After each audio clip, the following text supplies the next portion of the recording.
Lord, what have you done? Maya's whisper hung in the air as the door creaked shut behind her. Dust motes drifted lazily through golden beams of sunlight, cutting across the vast room lined with bookshelves and a fireplace tall enough to swallow a man. At the center stood a desk with a single white orchid resting atop a closed laptop. Only weeks earlier, David had been alive. His last days were quiet, tender, full of whispered instructions and soft touches. And his final request had been simple yet inexplicably stern. Maya, promise me you'll never go to the house in Lakewood. No matter what happens, stay away. She had promised, because that's what you do when the person you love is fading. When you would agree to anything just to ease the fear in his eyes. She buried the promise with him. But promises left behind are fragile things, easily broken when curiosity takes root in grief. The lawyer's office had been cold and impersonal, with polished mahogany surfaces that reflected her hollow face. Mr. Harrison, a man in his 60s with a reputation for discretion, had slid a small envelope and a heavy brass key across his desk. Your husband left these for you, Maya. His instructions were explicit. You were to receive them only after his passing. Her heart had lurched. She had stared at the envelope for long minutes before opening it. Inside was David's familiar handwriting, steady even in his final months, and a message that turned her blood cold. The house is yours now. I'm undoing the promise. Go there once, Maya. You'll understand. And now here she stood, her daughter Amara clinging to her hand. The little girl's wide eyes reflected both awe and confusion.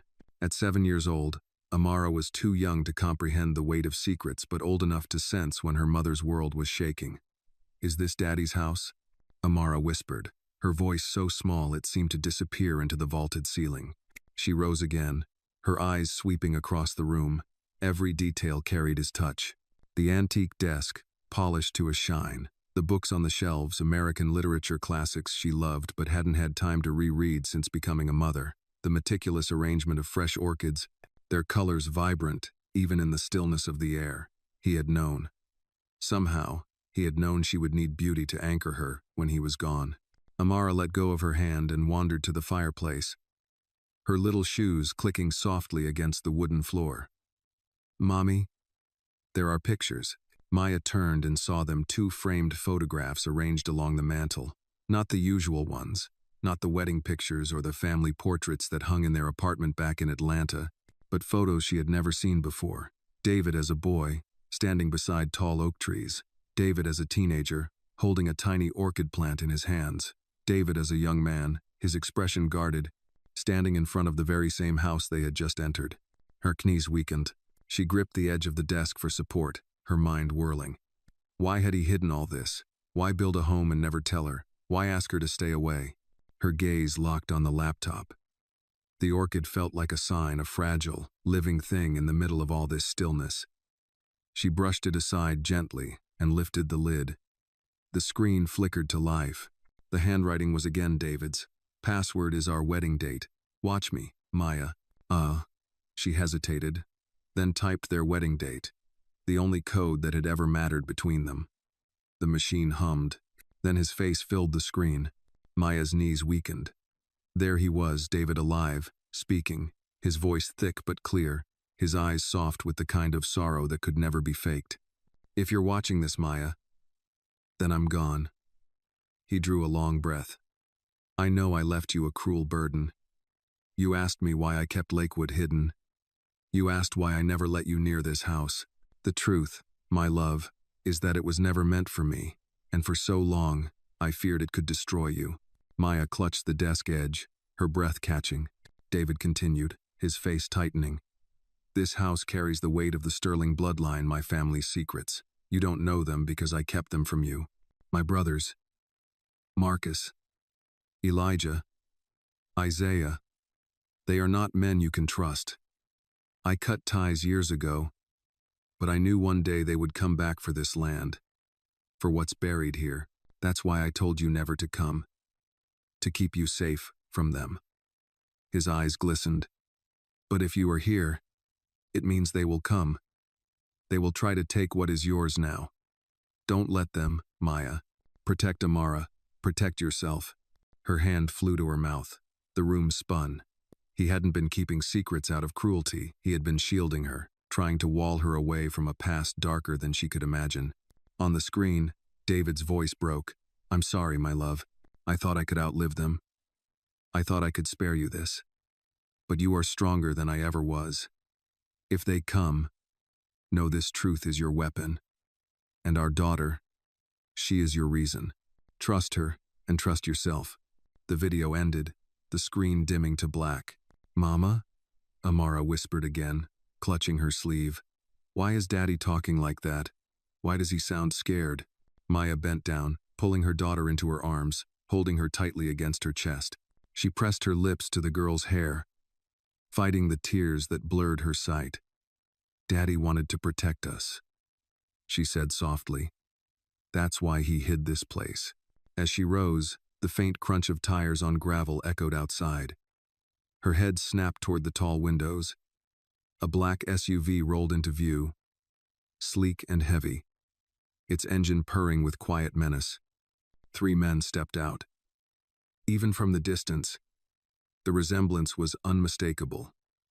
David's jawline, his height, his shadow. "Mama, who are they?" Amara's voice quivered. Maya's stomach tightened. She already knew. His brothers. The past David had tried to bury was walking toward her front door. The knock rattled the wood. "Mrs. William." A deep voice boomed, measured but sharp. "This is Marcus, David's brother. We need to talk." Maya held Amara close, her body rigid. Her eyes darted back to the laptop, to the words David had spoken. "Truth is your weapon. Protect Amara. Protect yourself." The pounding came again, louder this time, reverberating through the walls. Maya closed her eyes for one breath, whispering, "Lord, give me strength." And in that instant, she understood. The secret David had kept was no longer his to bear. It was hers now. And the battle for her daughter's future had just begun. The knock came again, louder, almost a command. Maya tightened her grip on Amara, pulling the child behind her as if her body alone could shield her from everything that had suddenly entered their lives. Her heart hammered in her chest, but David's words echoed in her memory. "Truth is your weapon. Protect Amara. Protect yourself." The brass key lay on the desk beside the laptop, still warm from her hand. She felt as if it had opened not just a door but a wound that could never be closed again. Another heavy rap shook the frame. "Maya," the voice called again, low and deliberate. "It's Marcus. We're family. You can't hide in there." The timbre carried a strange mix of confidence and condescension, the kind that assumed ownership before permission was ever given. Maya's throat tightened. Family. David had never called them that. Not once in the years they were together.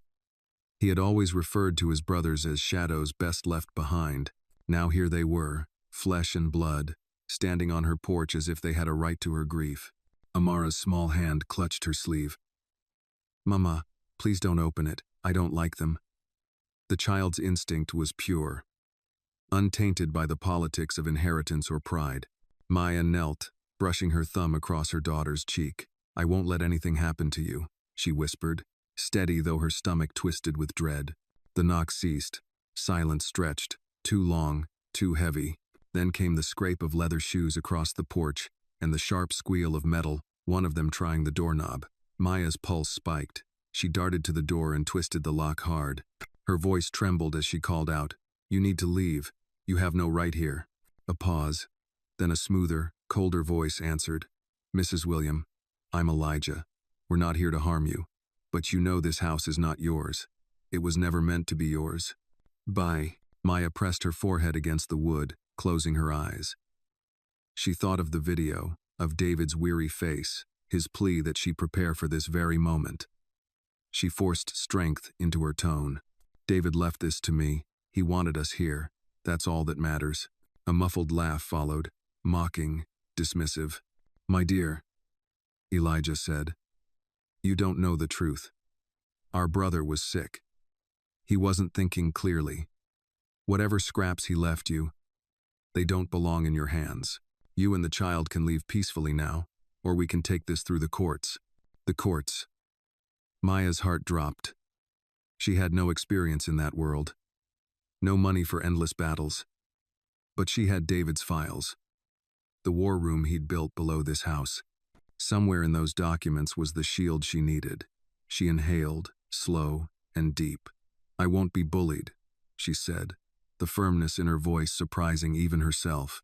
For a moment there was no reply. Then the third voice cut through, lower, quieter, yet filled with threat. "Isaiah," she whispered to herself. David had told her once, in a rare, unguarded moment, that Isaiah was the most dangerous, because he spoke less, and when he did, it was only after he had decided what must be done. Finally, footsteps retreated from the porch. The crunch of gravel signaled their withdrawal, but Maya knew better than to think they were gone. Shadows don't vanish that easily. Inside, Amara clung to her mother's waist. "Mama, are they coming back?" Maya stroked her daughter's hair, eyes still on the window where the SUV idled at the end of the drive. "Yes," she admitted softly. "They'll be back, but we'll be ready." The rest of the day unfolded in a haze of unease. Maya moved cautiously through the house, exploring while keeping Amara close. She discovered more of David's quiet touches, her favorite novels lined up in the library, a record player with jazz albums she hadn't heard since college, even a pantry stocked with foods Amara loved. Peanut butter, macaroni boxes, apple juice, details so small yet so deliberate they made her chest ache. He had prepared this place for them, anticipating a life he would not live to share. In the late afternoon, the laptop chimed softly. Maya returned to the desk and found another video file waiting. She clicked play. David appeared again, weary but resolute. "If they've come to the door, then you've seen them. Marcus will charm you. Elijah will reason with you, and Isaiah will watch. Don't be fooled. They've wanted this property since my father left it to me. I hid it because it carries more than land, it carries leverage. Evidence. Proof of what they've done." His eyes bore into the screen, urgent. "Maya, you must find the room beneath the garden shed. The lock combination is our daughter's birthday. Inside you'll find documents, recordings, everything I gathered over the years. It's dangerous to hold, but it's the only way to protect what's yours now. Don't show it until you must, and when you must, show it all." The screen went dark again, leaving her breathless. She whispered the numbers in her mind, Amara's birthday. The clue was clear. The war room was real. "Mama, was that Daddy again?" Amara asked, climbing onto the chair beside her. "Yes, sweetheart," Maya said softly, drawing the girl into her lap. "Daddy's helping us, even now." That night, when the house grew still and shadows stretched long across the wooden floors, Maya found herself unable to sleep. She walked the halls, her bare feet whispering against the rugs. The weight of responsibility pressed down heavier than grief had. She was no longer just a widow mourning a husband. She was a guardian standing at the gates of a storm. She paused at Amara's door, watching her daughter sleep. The little girl's chest rose and fell in steady rhythm, innocence untouched by the darkness gathering outside. Maya's throat tightened. She thought of David's words. "She is your reason." Yes. Everything she would do from now on, every lie she'd face, every threat she'd endure was for that child's tomorrow. From the window she could see faint headlights in the distance, a car lingering on the road beyond the trees. They hadn't left. They were waiting, circling, calculating. The Sterlings would not give up, Maya whispered into the night, as if to her husband still watching through those recordings. "You tried to protect me, but now I'll protect her, and I won't let them win." If you feel for Maya's fight, please like this video and comment where you're watching from. You might find someone nearby sharing this moment too. The promise tasted like iron on her tongue. A vow forged not of fear but of resolve. She turned from the window, squared her shoulders, and prepared herself for what came next. The morning broke with a pale wash of light over Lakewood, the kind of quiet dawn that should have promised peace. But for Maya, sleep had been a stranger. She rose early, moving carefully so as not to wake Amara. The child was curled beneath a quilt in the guest room, her small hand clutching a stuffed rabbit to her chest. Maya stood in the doorway for a long moment, listening to the steady rhythm of her daughter's breath. That sound alone gave her courage. She padded into the kitchen, the floors cold beneath her bare feet. The cupboards were neatly stocked, as though David had filled them himself. Tins of coffee, jars of jam, oatmeal, and even the brand of cereal Amara loved. For a man who had hidden an entire house, David had been meticulous in preparing it to feel like home. Maya pressed her palm against the counter and whispered, "You knew, didn't you? You knew this day would come." The memory of his second video replayed in her mind, his plea to search beneath the garden shed. She hadn't dared go outside in the dark last night, with the SUV still lurking somewhere beyond the trees. But daylight gave her a sliver of courage. By the time Amara stirred, rubbing sleep from her eyes and asking for pancakes, Maya had already decided. They would eat, gather themselves, and then go to the shed. She mixed the batter with hands that trembled only slightly, forcing a smile as Amara chattered about the dream she had. "Daddy was there," the little girl said between bites. "He told me to listen to you." The words nearly broke Maya, but she kept her face composed, kissing the top of her daughter's head. After breakfast, she led Amara outside. The air was crisp, tinged with pine and damp earth. The shed stood at the edge of the garden, half hidden by a tangle of vines. Its wooden door sagged slightly on its hinges, but the padlock was new and gleamed in the light. Maya knelt, her fingers hovering over the lock's dial. Amara tilted her head. "What's in there, Mama?" "Something Daddy wanted us to have," Maya replied gently. She turned the dials to the numbers that spelled Amara's birthday. With a soft click, the lock sprang open. Maya's heart thudded. She pushed the door inward. The shed smelled of soil and old tools, but at the back, a square of metal in the floor caught her eye. A hatch, flush with the boards. She tugged it open, revealing a steep set of stairs leading down into darkness. Cold air rushed upward. Amara clutched her arm. "I don't like it." Maya bent, smoothing her daughter's hair. "Stay here, baby. I'll only be a minute." She hesitated, then added, "If anyone comes, you run straight back to the house and lock the door. Do you understand?" Amara nodded solemnly. With a lantern from the wall hook, Maya descended.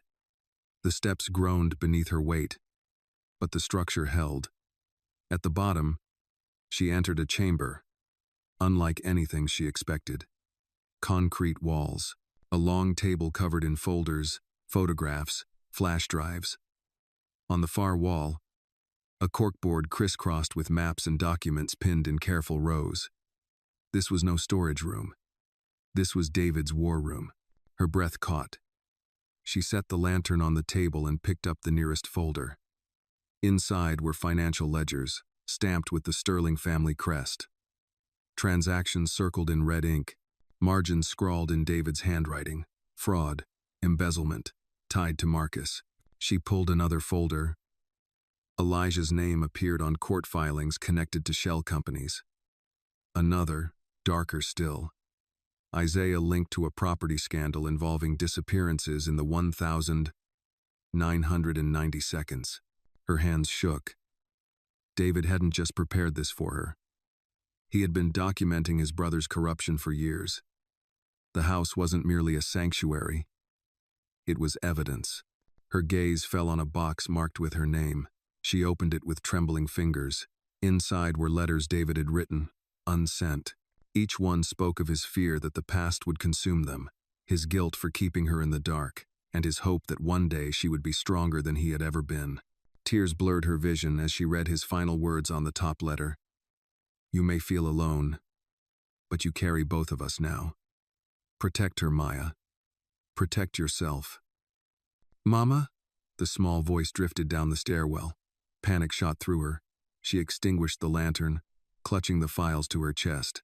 "I'm here, baby," she called, racing up the steps. Amara's eyes were wide, her voice trembling. "There's a car outside. They're back."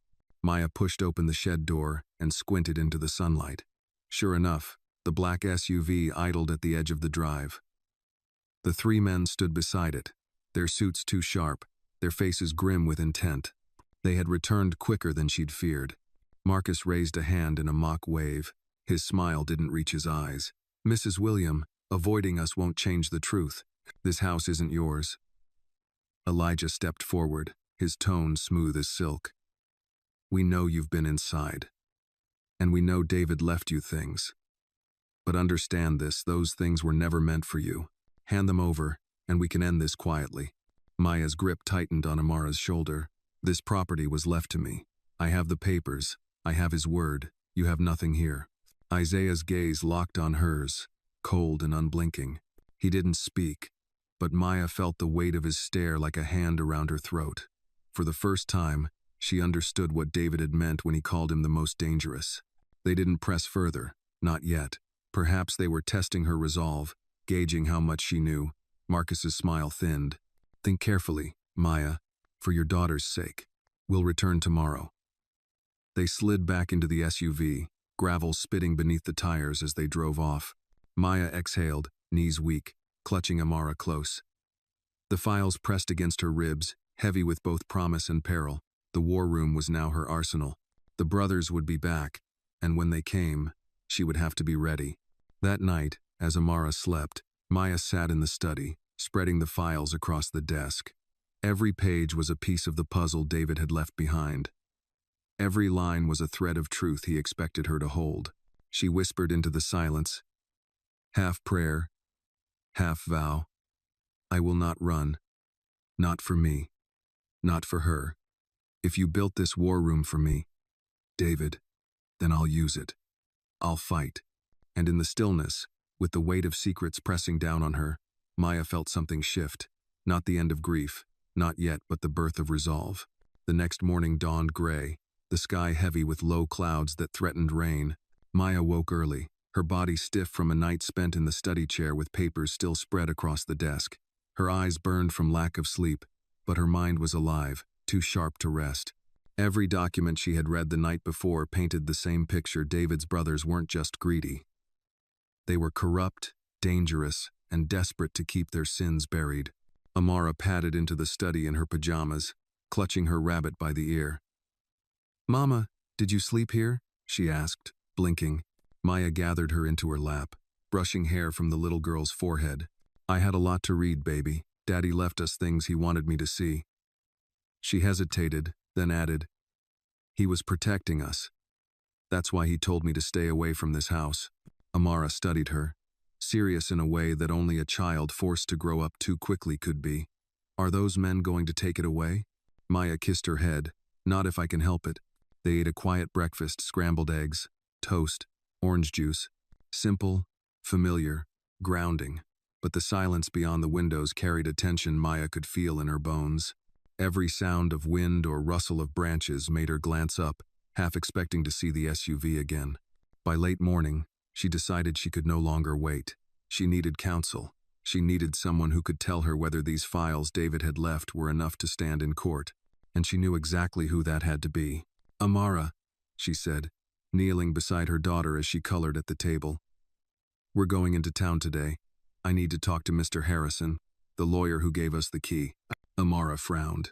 Will the bad men be there? They might be, but we won't let them stop us. Maya forced a smile. You'll stay close to me the whole time. The drive into town was tense. Every car that appeared in the rearview mirror made Maya's grip on the steering wheel tighten. But the roads were quiet, and soon the small legal office came into view. Nestled between a cafe and a pharmacy on Main Street. She parked and took Amara's hand, firmly in hers. Inside, Mr. Harrison looked up from behind his desk, his lined face showing both surprise and sympathy. Maya, he said, standing. I didn't expect to see you so soon, and this must be Amara. His voice softened as he crouched to greet the child. You look just like your daddy. Amara hid behind Maya's leg, shy. Maya managed a small smile. We need your help, she said, her tone clipped with urgency. Harrison gestured for them to sit. Tell me. Maya spread the folders across his desk. David left these. He knew his brothers would come after the house. He told me to use the truth. Her voice dropped. These files, they're proof of what they've done. The lawyer adjusted his glasses and began leafing through the documents. His brow furrowed, his lips pressing into a thin line as he read. After several long minutes, He set the papers down and exhaled. Good God, Maya. This isn't just inheritance squabbling. These are federal crimes.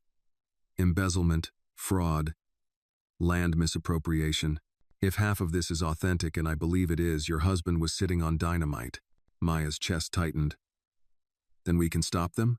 Harrison nodded slowly. Legally, yes.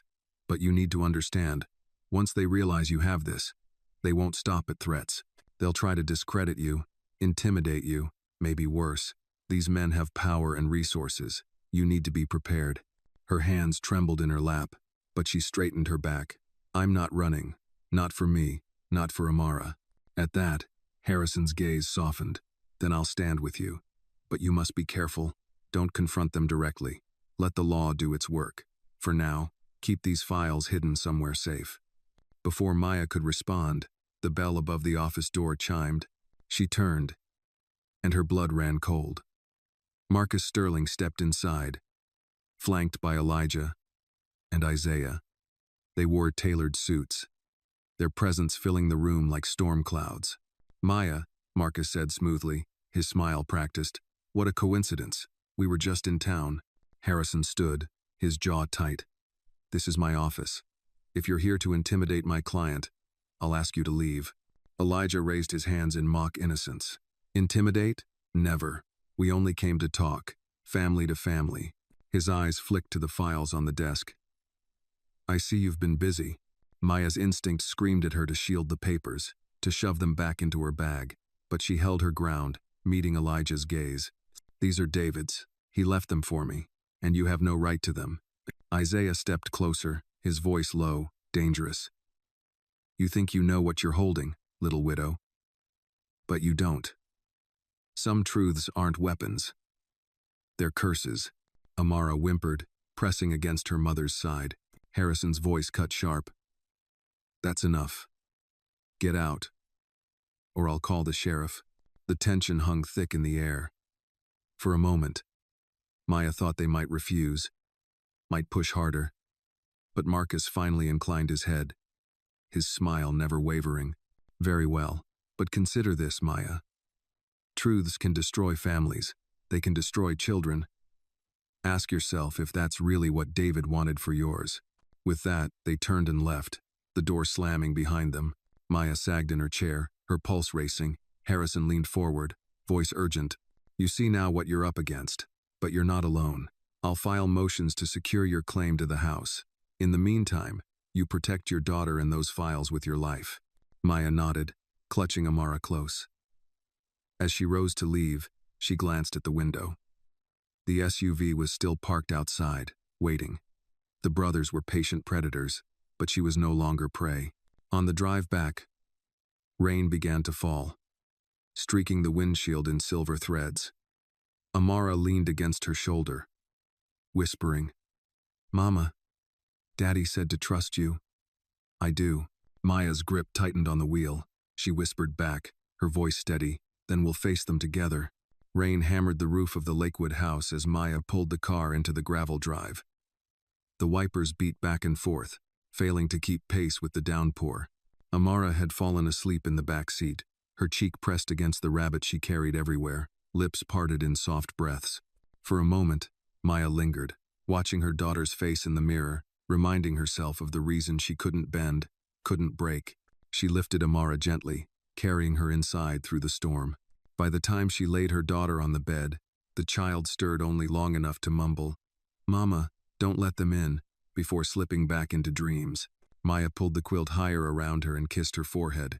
Downstairs, the house groaned under the weight of rain. Shadows flickered with every flash of lightning. Maya set the files Harrison had marked as most critical into a metal box and locked it, hiding it in the war room beneath the shed. She climbed back up, her shoes damp, her resolve iron hard. She had proof, she had allies, and still, she felt like a soldier bracing for war with no end. By evening, the storm slowed, leaving the world drenched in quiet. Maya brewed coffee and sat by the window in the study, watching the pine trees drip with silver. She thought of David, his steady hands, his rare smile, the way he once told her that the world didn't bend for people like them. "We have to make it bend," he had said. She hadn't understood then. Now she did. The sound of tires crunching gravel snapped her back. She stiffened, heart pounding. Through the wet glass, she saw headlights sweep across the drive. Not the SUV. A different car, a tan sedan she didn't recognize. Fear and suspicion tangled in her chest until she saw the figure who stepped out, Harrison. Relief rushed through her like breath after drowning. She opened the door before he could knock. "You shouldn't be here," she whispered. He shook the rain from his coat. "I had to bring you this." He held up a slim folder wrapped in plastic. "Court filings. I've already put in a motion to secure your legal claim on the Lakewood property. That means if they try to push you out, it'll go before a judge. They won't be able to force you quietly." Maya took the folder with trembling hands. "Thank you." He lowered his voice, his gaze sharp. "But Maya, you need to understand. They'll escalate. Today in my office, that was only the beginning. Marcus plays the gentleman, Elijah plays the lawyer, but Isaiah, he'll push into places the law doesn't see." "No." A chill crawled up her spine. "David warned me about him." Harrison nodded grimly. "Good reason. I want you to think carefully about staying here with your daughter.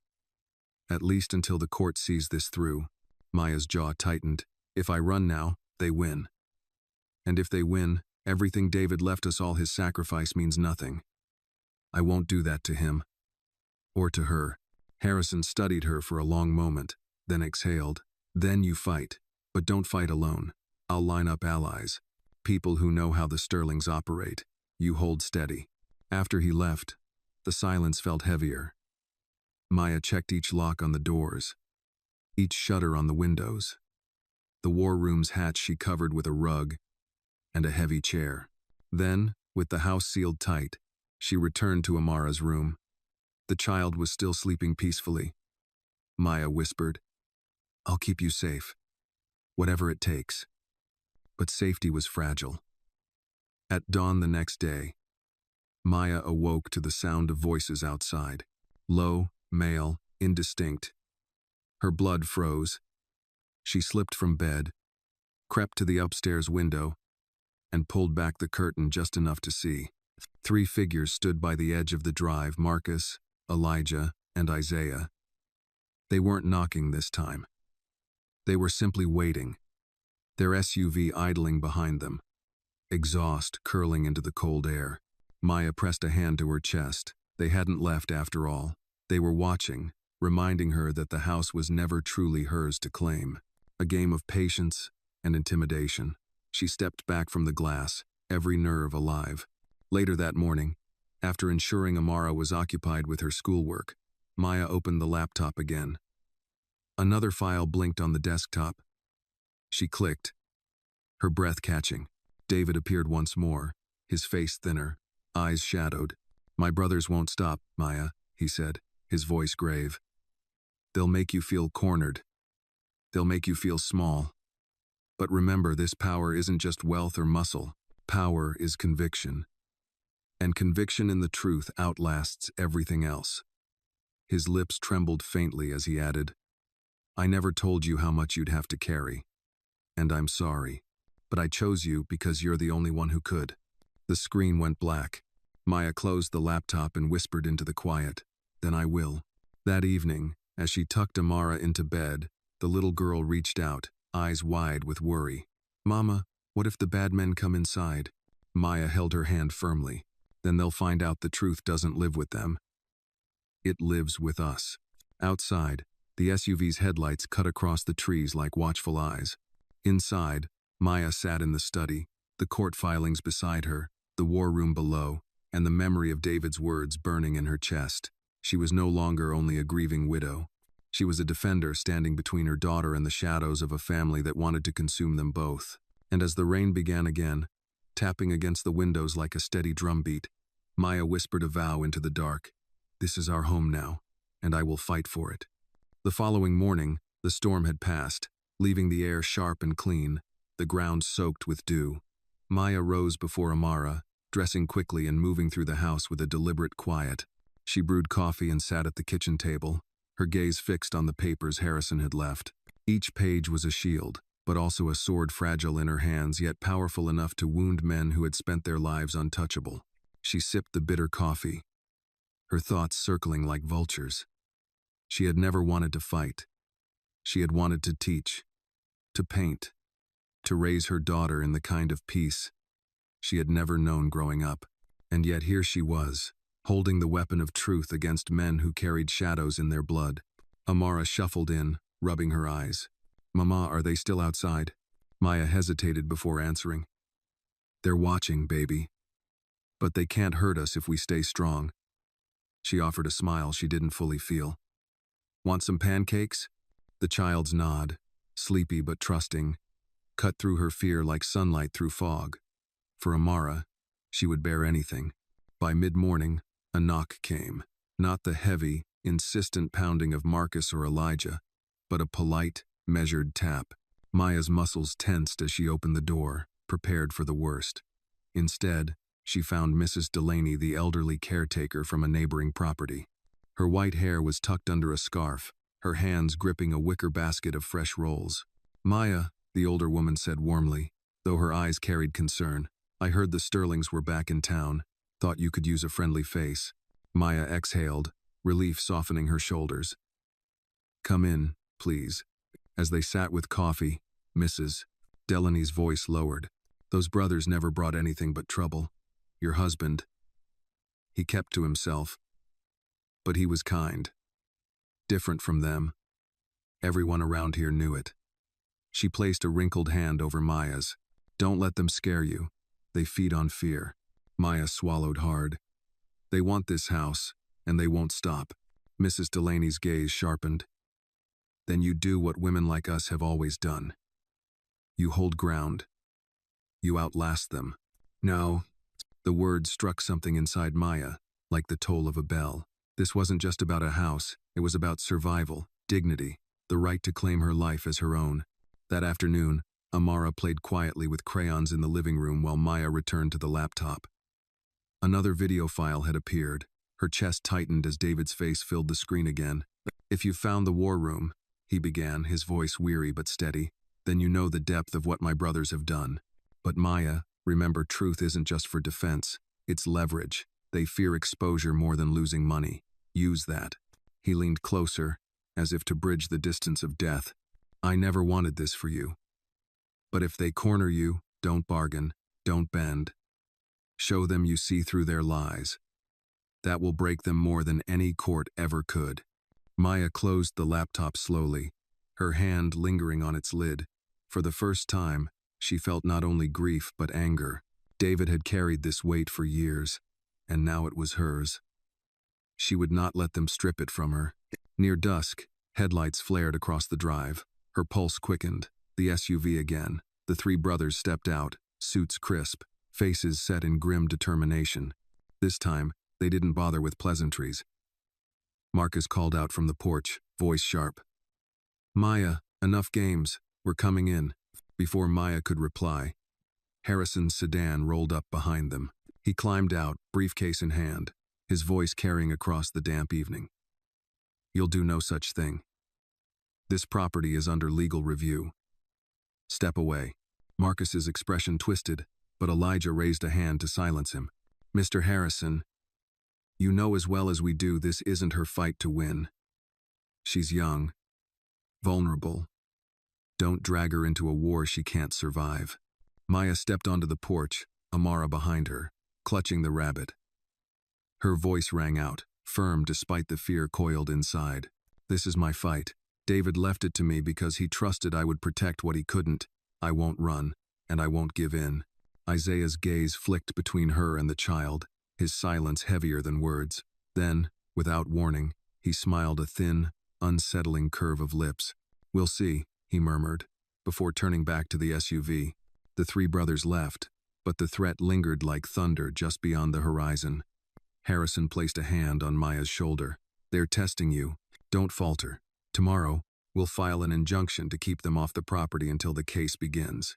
As the cars disappeared into the dark, Maya stood in the doorway, Amara's small hand gripping hers. The storm was far from over. But tonight, she had held her ground. And in that small victory, she found the seed of something she hadn't felt in weeks: hope. Later, as she tucked Amara into bed, the little girl whispered, "Mama, Daddy would be proud." Of.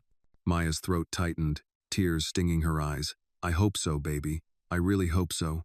Downstairs, the rain began again, soft and steady, like applause from the heavens. The following day dawned bright. The storm swept clean from the sky. Sunlight streamed through the tall windows of the Lakewood house, making the orchids in the study glow as though lit from within. For a brief moment, Maya allowed herself to believe the world outside was quiet. But peace was fragile, and she knew better than to trust its surface. Amara bounded into the kitchen, still in her pajamas, her curls bouncing as she climbed onto a stool. "Mama, can we make waffles?" she asked, the rabbit tucked under one arm. Maya smiled faintly. "Waffles it is." She moved through the familiar motions, mixing batter, pouring it into the iron, the smell filling the air. For a moment, the rhythm of motherhood dulled the edge of fear. She watched her daughter's delight as syrup dripped down her chin and thought, "This is what I'm fighting for. Not a house. Not papers. Her childhood." By mid-morning, Harrison arrived, punctual as ever, his sedan crunching over the gravel. He carried a thick folder, his tie slightly askew from long hours. Maya met him on the porch, lowering her voice. "Did you file it?" "I did," he confirmed. "The injunction is in motion. The Sterlings can't set foot on this property without violating court orders." Relief washed through her, but Harrison's next words tightened her chest.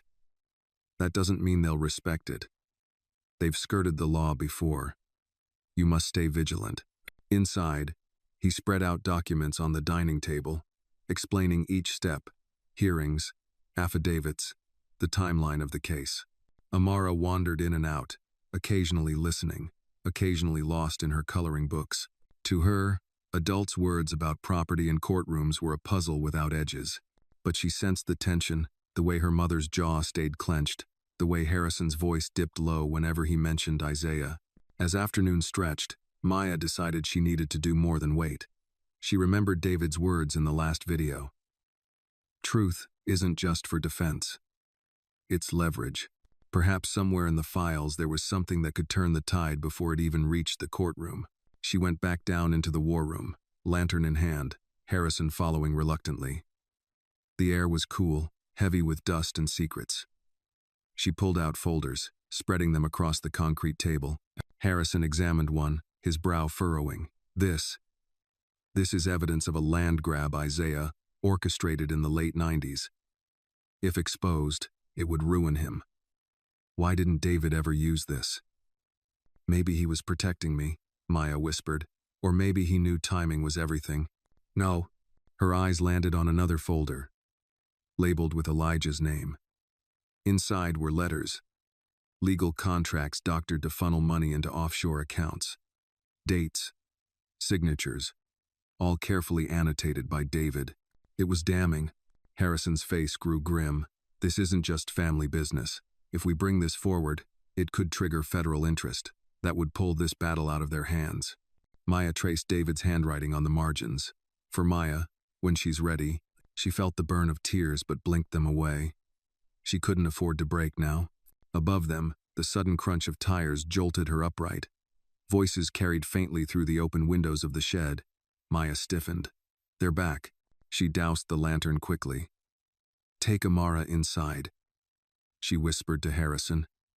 He hesitated, but she gripped his arm. "Please. She can't see this." He nodded and climbed the stairs, his footsteps fading. Maya pressed herself against the cold wall, straining to hear.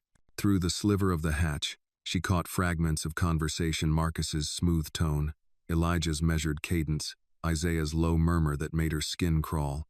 "Lawyer thinks he can hide behind paper," Elijah said. "Girl doesn't know what she's holding," Marcus replied. And Isaiah, barely audible, "We'll make her give it up. Everyone breaks." The footsteps receded, the SUV's engine rumbling back to life. Only when silence returned did Maya allow herself to breathe again. She climbed out, heart pounding, and found Harrison pale but steady, Amara clutched in his arms. "They know," Maya said quietly. They know I've seen what David left. Harrison set Amara down gently and faced her squarely. Then you have no choice, Maya. You have to be ready to go all the way. This isn't just inheritance. This is survival. That night, long after Harrison left, Maya tucked Amara into bed and lingered beside her. Watching the child's peaceful face in the dim glow of the lamp, she thought of Isaiah's voice, that promise of breaking her. She thought of David's words, the way his eyes had shone with faith in her strength. And in that moment, she whispered a vow she hadn't dared before. I won't break. Not for them. Not ever. Downstairs. She sat in the study. A single lamp burning. The files spread before her like weapons. The rain had stopped. The night still and watchful. Outside, the SUV did not return. But she knew this was only the calm before the next storm. The morning sun spilled gold across the Lakewood property, but Maya felt no warmth in it. She rose with the same tightness in her chest that had settled there since the day she opened the forbidden door. The house was beautiful. The air smelled of orchids and pine, yet the world beyond the windows felt like a hunting ground. Amara was humming at the kitchen table, coloring rabbits in her sketchbook. Her innocence was a fragile bubble, one Maya was determined to protect. She set a plate of toast and eggs before her daughter, watching her eat with a hunger that belonged to childhood alone. For a moment, Maya let herself believe this was normal life, but the folders waiting in the study reminded her otherwise. She spent the early morning hours poring over them again. Every line of David's handwriting became a lifeline, his quiet, methodical way of gathering truth against men who would rather bury it. Her fingers paused on a margin note in red ink beside Isaiah's name. He always watches. He never forgives. The words chilled her. A knock broke the silence. Not on the door, but on the window. Maya's heart leapt into her throat. She spun to see Marcus standing outside the glass, smiling like a neighbor dropping by for sugar. Behind him, Elijah lingered by the porch rail. Isaiah was nowhere in sight, but she felt him there, like a shadow pressed against her spine. She cracked the window only an inch. You're trespassing, she said, her voice clipped. Marcus's smile widened. We're family, Maya. No such thing as trespassing. We just wanted to check in. His gaze flicked past her shoulder, toward the study. You've been reading, haven't you? Digging into David's little stories. Elijah leaned closer, his voice smooth, almost kind. We don't want to make this difficult. That house, it carries history you don't understand. Pain you don't need. Let us take that burden. Sell it. Walk away with money in your pocket, your daughter safe, your conscience clear. Maya felt the burn of anger. David trusted me with this place. He trusted me with the truth. I won't dishonor that. Marcus's smile faltered, replaced by steel. Truth, Maya. Truth can be shaped. Courts don't care about ink on paper. They care about who shouts the loudest, who pays the most. Before she could answer, Amara's small voice called from behind. Mama, who are they? The brothers' eyes shifted, their interest sharpening like knives. Maya snapped the window shut, her heart hammering. She pulled Amara close, her tone fierce. Don't ever come near them. The SUV idled for another long minute before finally rolling away. Maya's hands shook, but her jaw stayed tight. They weren't just pressuring her now, they were baiting her child. By afternoon, Harrison returned, his briefcase bulging with new papers. He listened as Maya recounted the morning encounter, his face grim. They're escalating. Marcus will charm, Elijah will reason, but Isaiah, he's the one who'll find ways to strike at what you love. You need allies, Maya. People beyond me. Who? She demanded. He leaned back, thinking. The community. David kept to himself, but neighbors respected him. If you stand alone, the Sterlings can paint you as an outsider widow clinging to scraps. But if people see you as a woman defending her daughter and her home, they'll rally, and that matters more than you think.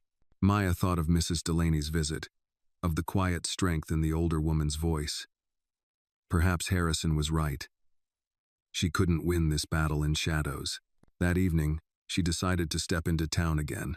She took Amara with her, not daring to leave her behind. The main street buzzed with Saturday life families shopping, old men trading stories over coffee, teenagers laughing too loudly outside the diner. For a moment, it almost felt like safety.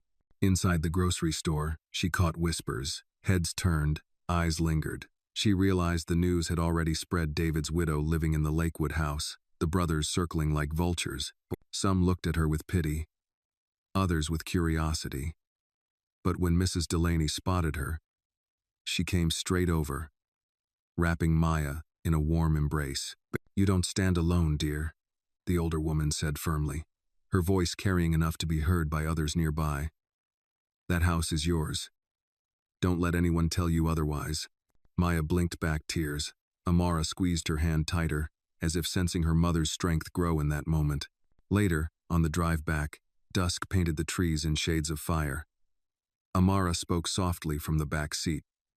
"Mama, Daddy always told me to be brave. Are you being brave?"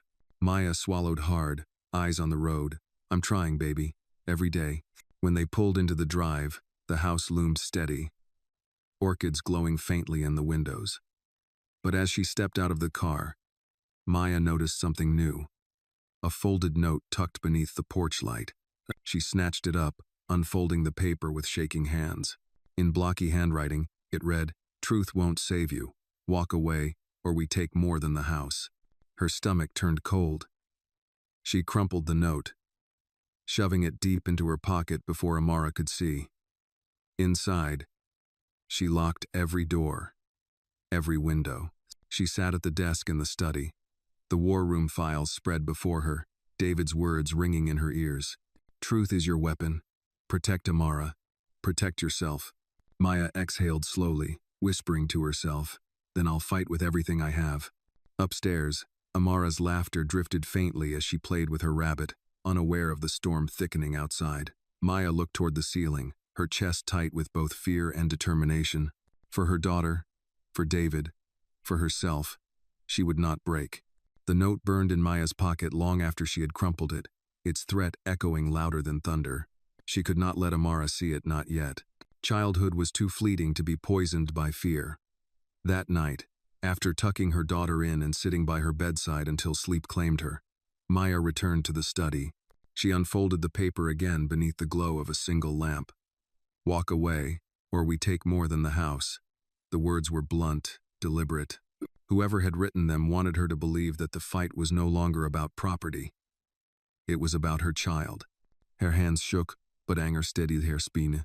She whispered to the empty room, "You'll never touch her, not while I'm alive." The next morning, Harrison returned with tired eyes and 2 cups of coffee from the diner in town.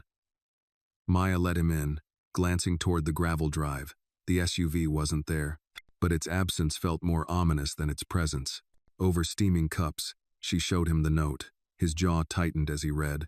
"This is intimidation," he said flatly. "Classic Sterling tactics. They want you scared, off balance. But leaving notes like this also means they're nervous. They know you have something that can ruin them." Maya folded her arms across her chest. "They're threatening my daughter now. I can't let this go through just lawyers and judges. I need to face them." Harrison shook his head firmly. "No, that's what they want. If you confront them without the law at your side, they'll twist it. Use your fear against you. Maya, you need to hold steady. The case is moving forward. The more you keep calm, the more desperate they'll get." She wanted to believe him. But that night, when she heard footsteps crunching outside and the creak of the porch boards, calm was impossible. She moved quietly, peering through the upstairs window. Isaiah stood in the yard, alone, his face tilted toward the house. He didn't move, didn't knock, didn't shout. He just watched. Maya's skin prickled. She drew the curtains closed and pressed her back against the wall, her heart hammering. Minutes passed. Then the SUV's engine roared to life and faded into the distance. She whispered into the silence, "What do you want from us?" The following day, she decided hiding was no longer enough. She gathered Amara and drove into town again. This time to the library where she could use the scanner. She copied every file from David's war room pages of ledgers, doctored contracts, maps, and stored them on a flash drive. She tucked the drive into her purse, the metal warm against her palm. On the way out, Mrs. Delaney spotted her again. The older woman touched Maya's arm, her voice low but firm. Word spreading. People know the Sterlings are circling you. If you need neighbors to stand witness, you won't stand alone. Maya swallowed hard. Community. David had always kept them at a distance. But perhaps now, she needed their strength. She thanked Mrs. Delaney, tears burning at the edges of her eyes.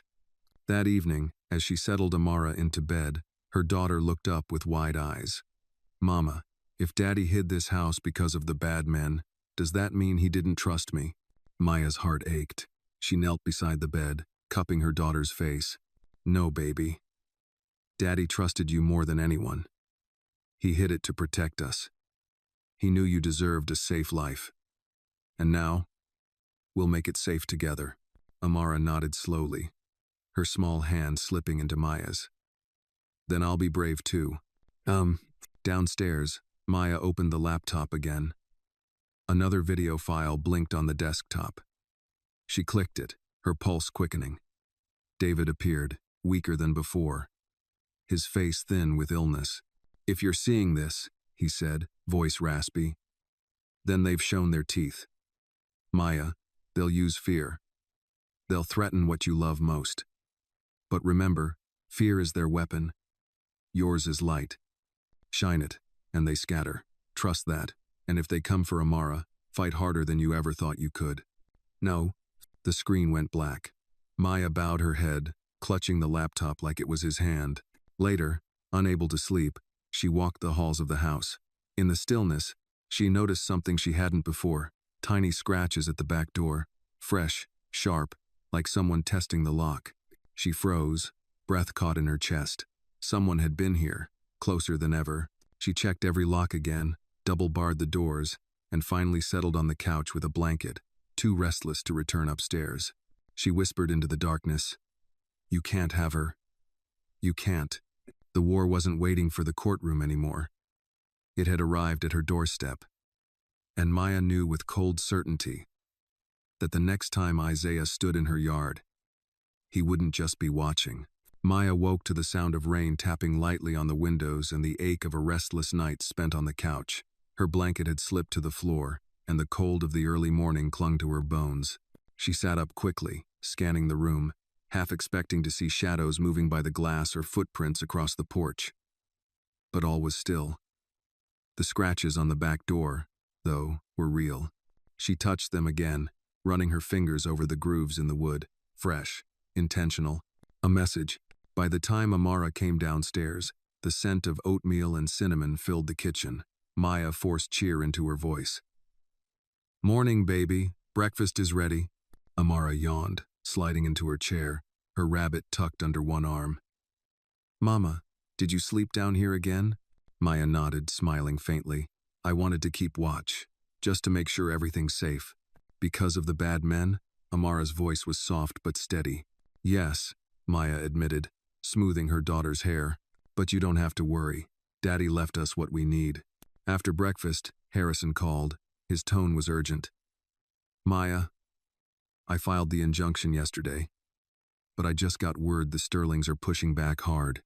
They've filed motions to challenge David's mental state at the time of the will. They're claiming he was unfit when he left you the property." Maya's chest tightened. "They're trying to erase his voice." "Yes," Harrison said grimly, "which is why we need every document you have from the war room. Every video. Especially his words to you. They prove clarity, intent." Maya promised to bring them in, though dread settled over her like lead. Leaving the house with the files would mean risking interception. Staying meant being cornered. By late morning, the decision was made for her. A knock thundered against the front door. Not polite. Not measured angry. Demanding. Maya froze. Her breath caught. Amara peeked from the hallway, wide-eyed. "Maya!" Marcus's voice rang out, harsh and impatient. "We know you're in there. You've been talking to Harrison. That was a mistake." Elijah's voice followed, smoother but edged with threat. "You don't understand what you're playing with. These papers, these recordings, they can hurt more than us. They can hurt you. Walk away now. Maya's hands shook, but she forced herself to answer through the locked door. David was clear. This house is mine. His words were his choice, and I'll honor them. Isaiah's voice came last, low and cutting. You think words will save you? Words won't stop what's coming. Maya's pulse thundered. She reached for Amara, pulling her close. Go upstairs, baby. Lock the door. Don't come out until I call you. Amara hesitated, frightened, but obeyed. The pounding grew louder. Maya grabbed the phone and dialed Harrison with trembling fingers. They're here, she whispered. At the door. Stay calm, he said. I'll call the sheriff. Don't open it. Don't engage. But the brothers didn't wait. Through the window, Maya saw Isaiah step back. His eyes dark, calculating. Then silence. The SUV engine roared to life, and they drove off without another word. Her body sagged against the wall. They hadn't forced their way in, not yet, but the message was clear they could, whenever they chose. That evening, with Amara safely asleep, Maya returned to the laptop. Another file blinked into existence, as if David had known the exact rhythm of their assaults. She clicked it, tears already stinging. David's face appeared, weary but resolute. Maya, if they've threatened you directly, it means they're desperate. They know what you hold. They'll try to paint me as unfit, unstable, but you know the truth. Remember our last night together? I asked you the date of our wedding, the day Amara was born. I wanted you to see. I hadn't forgotten. My mind was clear. You must tell them. Show them. He leaned forward, voice breaking. I was never protecting the house. I was protecting you. But now, the house protects both of you. Don't let them twist it. Maya pressed her hand to the screen, whispering, I won't. The next day, Harrison arrived with grim news. They've requested a hearing in 2 weeks. It'll be your first real battle in court. They'll try to drag David's name through the mud. Be ready. Maya nodded, steel in her eyes. Then I'll bring every word he left me. That night, as she stood on the porch, the cool air filling her lungs, she saw the SUV again. It lingered at the edge of the property, headlights off, silent, watching, always watching. She whispered into the darkness, You won't break me. You can't. And though fear curled in her stomach, resolve burned brighter. This wasn't just defense anymore. It was war. The SUV's silent vigil outside the Lakewood property haunted Maya through the night. She checked the locks 3 times before finally lying down beside Amara, who had insisted she didn't want to sleep alone. The little girl's breathing was even, calm, a fragile shield against the dread curling through Maya's chest. She stayed awake for hours, staring at the ceiling, listening for the crunch of gravel or the turn of a doorknob. Nothing came. Yet the fear of Isaiah's quiet promise, everyone breaks, gnawed at her bones. By morning, she forced herself into routine. She braided Amara's hair, cooked oatmeal with honey, and insisted they pray before eating, her voice steady even though her hands trembled. Lord, she whispered, keep us safe, keep us strong.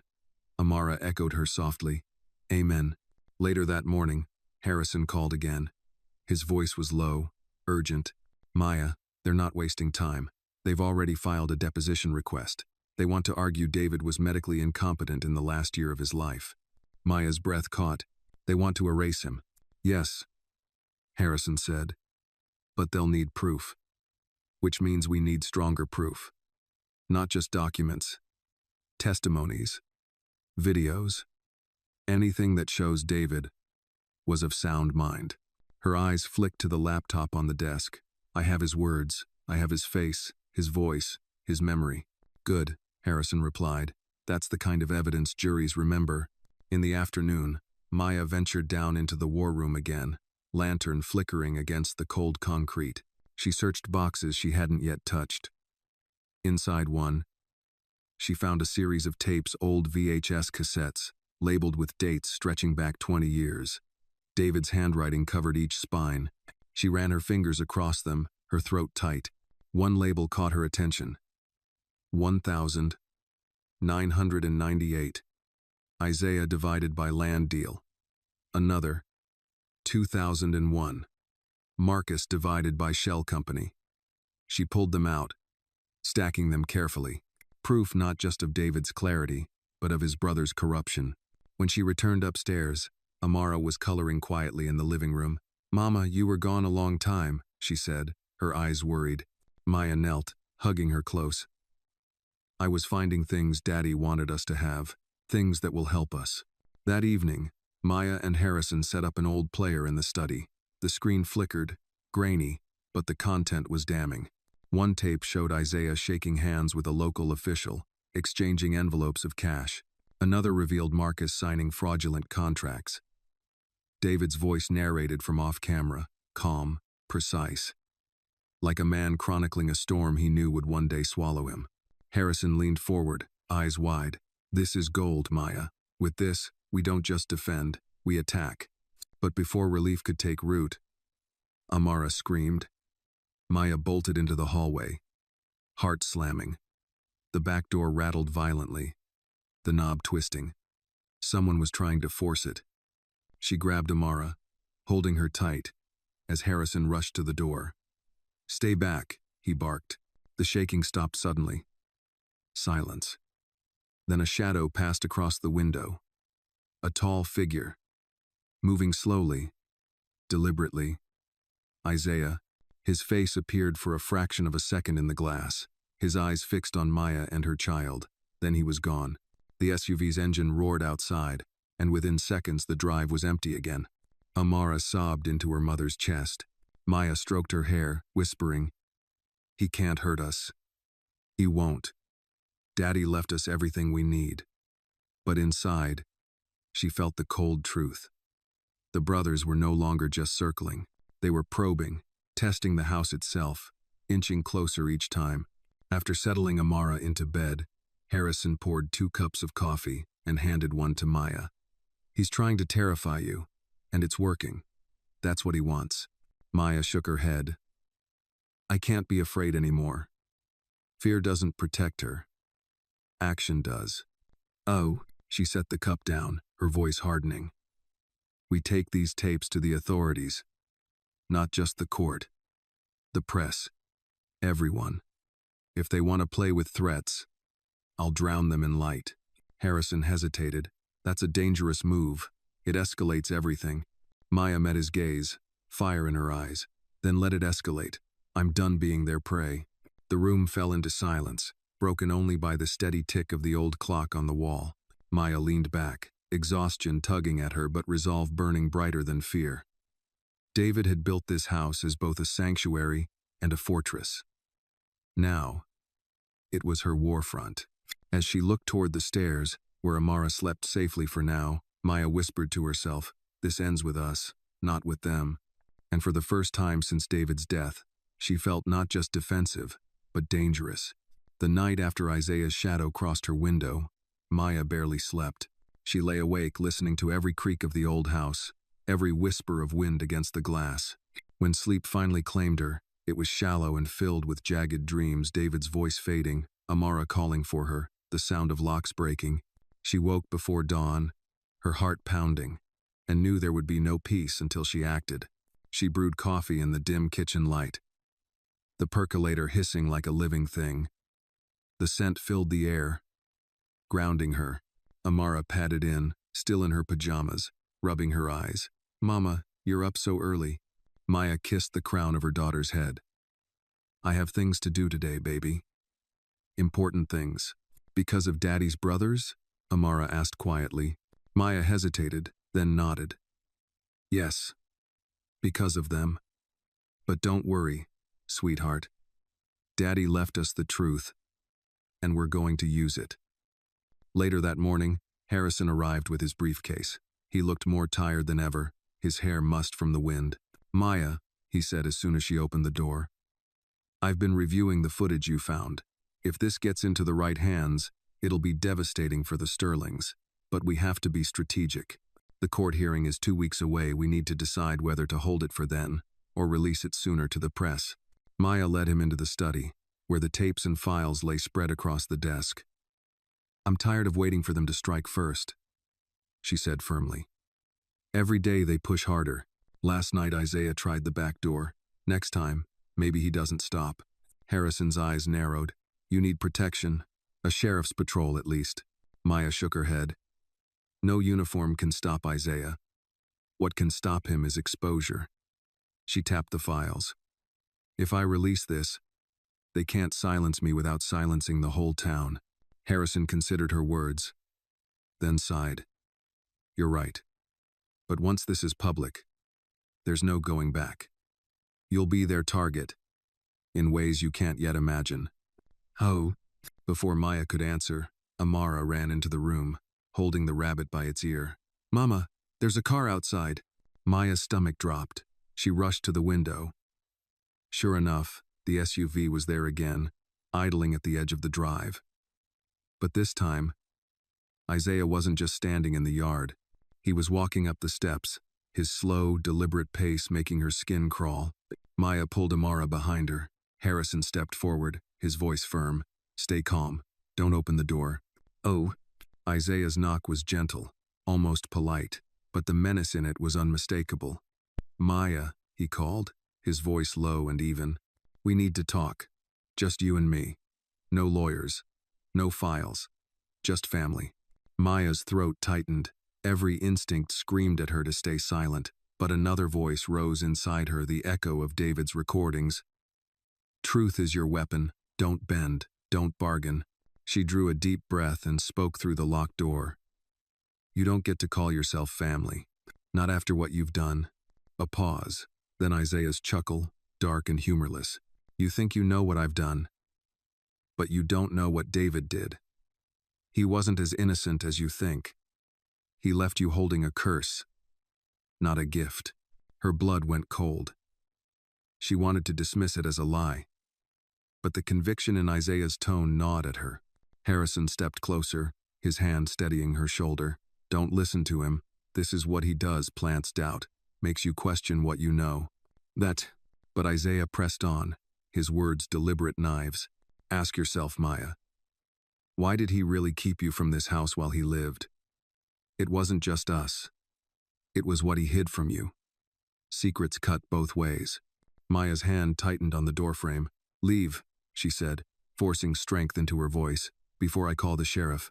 Another pause. Then Isaiah's voice softened, almost a whisper. "Everyone breaks, Maya. You will too." The sound of retreating footsteps followed. Through the window, she watched him return to the SUV, his face unreadable, his eyes fixed on the house until the car vanished down the road. The silence that followed was suffocating. Harrison turned to her. "You can't let his words shake you. David wasn't perfect, but his intent was clear. He wanted to protect you and Amara. That's the truth that matters." But long after Harrison left, Isaiah's words echoed in Maya's mind. Why did he keep you from this house while he lived? She thought of the locked doors, the secret recordings, the hidden war room. Love and lies tangled together in her chest, and she felt the first sting of doubt. That night, as Amara slept, Maya sat at the desk, staring at the laptop. Another video file waited, glowing like a trap. She clicked it, bracing herself. David appeared, weaker than before, his skin pale, his voice hoarse. "If they tell you I wasn't honest, if they say I kept secrets, it's true, Maya. I did. I kept them from you because I couldn't bear to see you hurt.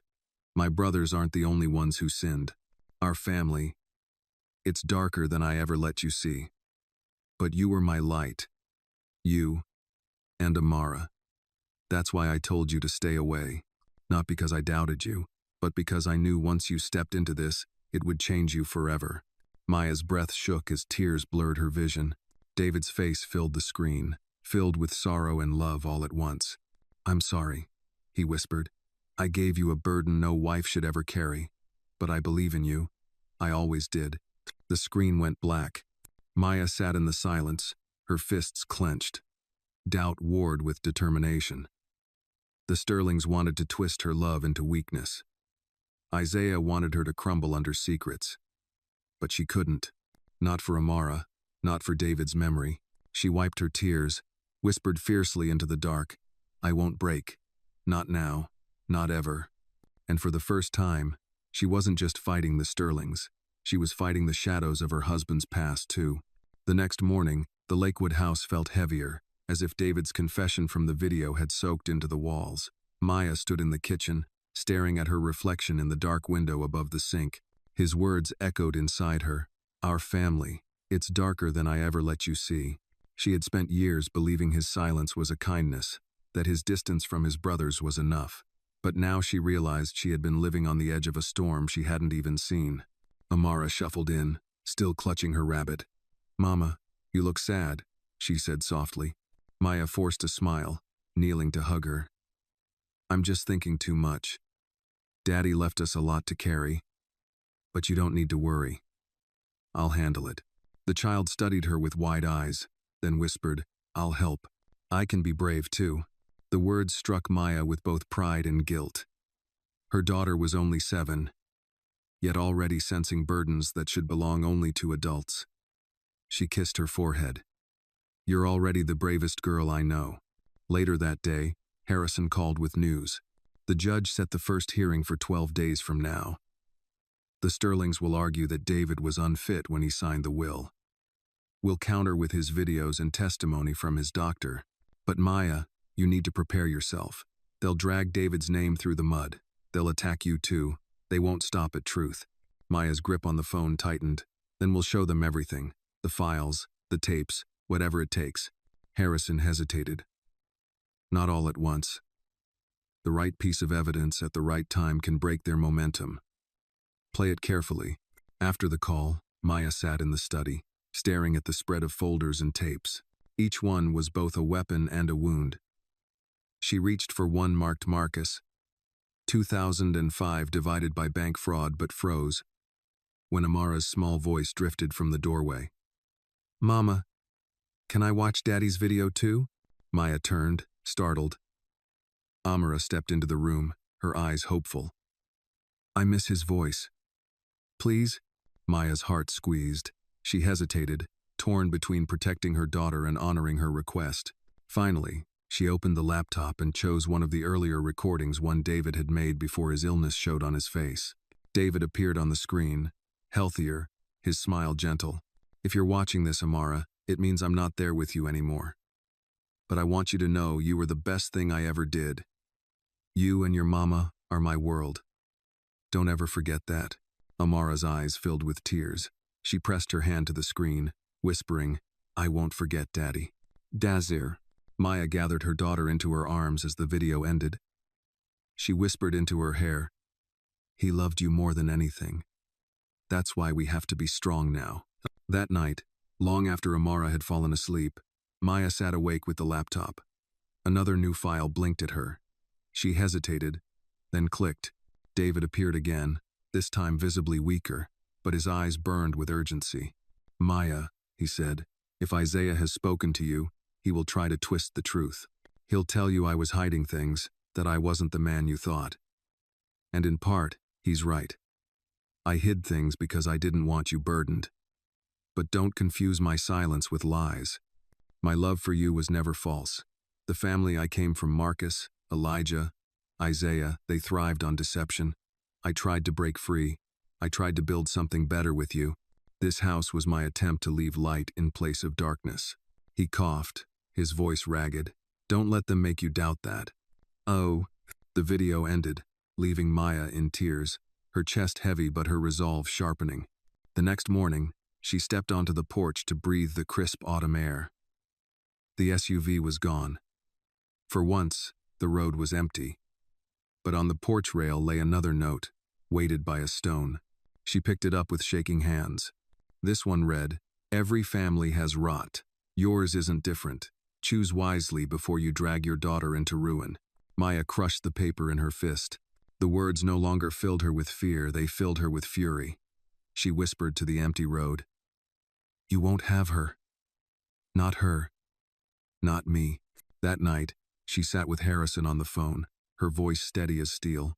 "We're not waiting anymore. Tomorrow, we start building our case in public.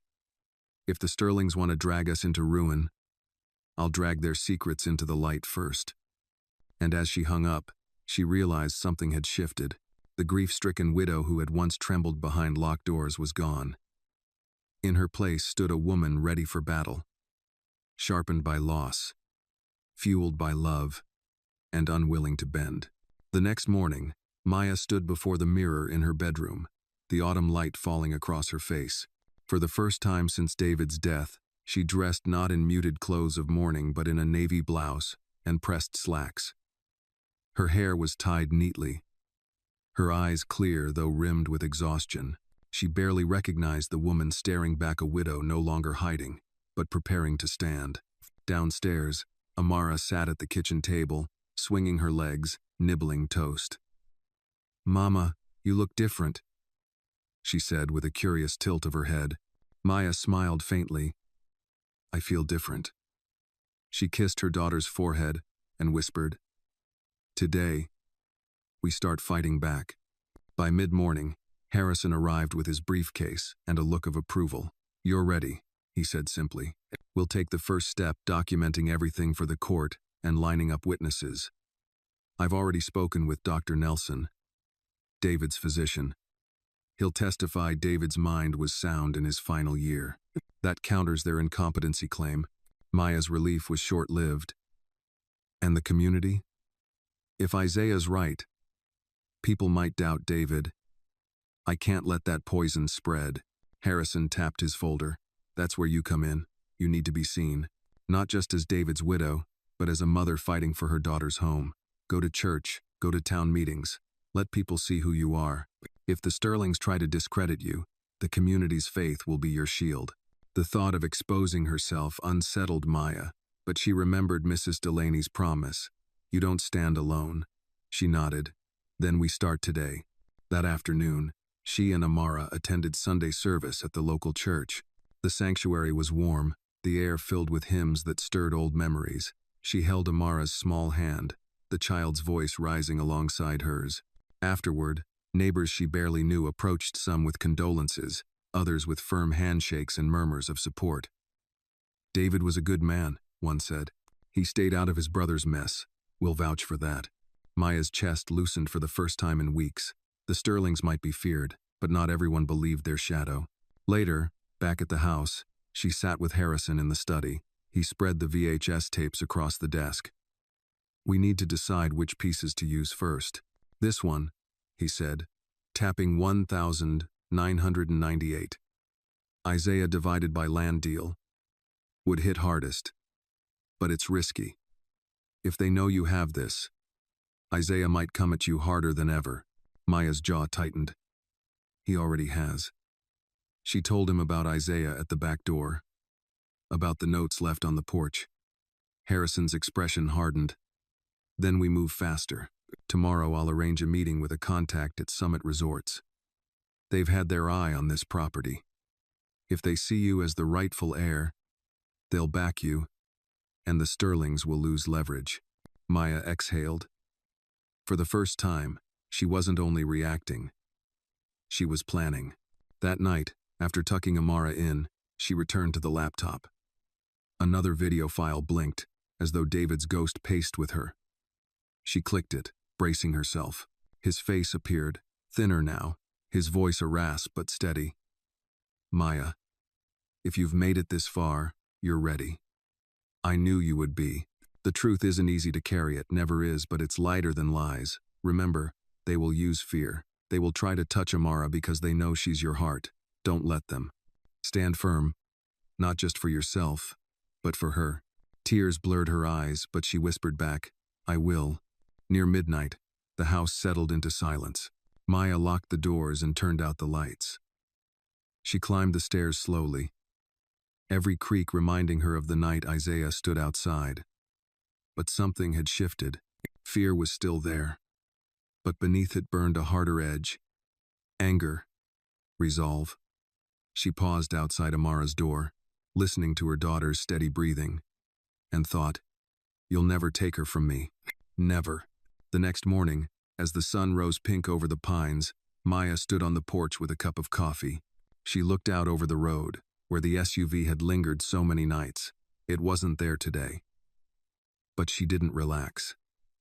Absence could be just as dangerous as presence. She whispered into the crisp air, as if speaking to David's memory. I'm ready now. You passed me the torch, and I'll burn them with it. The morning of the meeting with Harrison's contact arrived gray and cool, the kind of day that hinted at winter pressing closer. Maya dressed carefully, choosing a dark green dress and a wool coat, not just for warmth but for presence. She braided Amara's hair, gave her a kiss, and told her, "Today Mama has important business. Mrs. Delaney will watch you until I'm back." Amara clutched her rabbit and asked, "Is it about the bad men again?" Maya crouched down, looking her daughter in the eyes. "It's about making sure they can't hurt us anymore." Amara nodded solemnly. "Be brave, Mama. Make..." The word stayed with her as Harrison drove them into town. His old sedan rattled on the 2-lane road, his hands tight on the wheel. Summit Resorts isn't a charity, he reminded her. They want Lakewood for their expansion. If they see you as the rightful heir, they'll side with you.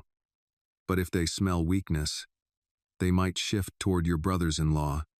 You have to be firm. Maya stared out at the passing pine trees. I've been firm with men who've tried to scare me in my own home. I can be firm with businessmen in suits. They arrived at a glass-fronted office downtown. Inside, polished floors and framed photos of ski lodges spoke of wealth and ambition. A man in his 50s greeted them, Mr. Callahan, Summit's regional director. His handshake was brisk, his eyes calculating. "Mrs. Sterling," he said, guiding her to a conference table. "We've heard of your situation. The Sterling name carries weight, but weight can be good or bad." Maya held his gaze, unflinching. "My husband David wanted this house to protect his family, not to line his brother's pockets. He documented everything, every crime, every lie. I have it all. If Summit ties itself to them, you're tying yourself to corruption." Callahan studied her for a long moment. "And if you fail in court? If they win?" Harrison slid a folder across the table. Inside were stills from the VHS tapes, photocopies of contracts with Elijah's forged signatures, ledgers of Marcus's siphoned accounts. "These aren't just civil matters," Harrison said. "They're criminal. Once this evidence surfaces, no judge in the state will side with them. You'd be wise to place your bet on Mrs. Sterling." Callahan tapped a finger against the table, then finally nodded. "We don't back losing horses. I'll see that Summit files an amicus brief in your favor. But understand this, Mrs. Sterling, you're drawing blood now. They'll know it." Maya rose, her chin high. "Then let them." On the drive back, Harrison glanced at her. "You did well. Strong, steady." But Callahan was right. "They'll feel this. Expect retaliation." Maya exhaled, watching the road stretch before them. "They've already tried everything but breaking in. I'm done waiting. If they want a war, I'll meet them head on." That evening, she returned to Lakewood and collected Amara from Mrs. Delaney's. The older woman pulled her aside, her grip surprisingly firm for her frail frame. "I saw them again. Maya, the brothers. They were driving slow past the church yesterday. People noticed. They're not hiding anymore." Maya thanked her, her chest tightening. She tucked Amara into bed early that night, but sleep didn't come easy. She sat in the study with the files, listening to the creaks of the old house. At midnight, the laptop pinged again. Another video. Her heart pounded as she clicked play. David appeared. His voice little more than a whisper now. "If you've gone this far, Maya, you've already seen their hands closing in. You'll feel like you're drowning. But remember, you're not alone. The community will rally if they see you stand. That's why I hid everything, why I chose you. Not because you were the strongest, but because you were the one who could make others strong." He coughed, pain flickering across his face. "When the time comes, don't just defend. Expose them. Drag their shadows into the Sunday. That's the only way this ends." "Oh," the screen went black. Maya sat back, her pulse racing. The words felt like both a command and a farewell. She whispered into the silence, "Then that's what I'll do." The next morning, she found another note tucked beneath the porch mat. This one was shorter, crueler. "You're making a mistake. Children pay for their parents' sins." Maya crushed the paper, fury rising. No more fear. No more retreat. She looked toward the woods where the SUV so often lingered and whispered, "Come if you want. I'm ready now." The threat in the note sat like a stone in Maya's stomach all night. She barely slept, her ears tuned to every sigh of the house, every shift of the wind. At dawn, she sat at the kitchen table, clutching a mug of coffee gone cold, staring at the folded scrap of paper she had found on the porch. Children pay for their parents' sins. The words pulsed in her mind with every heartbeat. Amara wandered in, hair tousled, rabbit clutched to her chest. "Mama, you didn't sleep again," she said softly. Maya forced a smile and drew her close. "I'll rest soon. Don't worry, baby." She kissed her daughter's forehead, inhaling the scent of sleep and innocence, and silently vowed she would never let Isaiah or his brothers near her child. By mid-morning, Harrison arrived, his coat damp with rain. "We've stirred the nest," he said grimly, placing his briefcase on the table. Summit's support rattled them. Now they're cornered, and cornered men are dangerous. Maya pushed the note across to him. "They left this." Harrison read it, his jaw tightening. "This isn't just intimidation. This is escalation. They're telling you exactly where they'll strike." He leaned in, lowering his voice. "Maya, I need you to consider leaving the house for a few days. At least until the hearing." Maya shook her head sharply. "No, if I leave, they win. David fought too long to protect this place. I won't abandon it.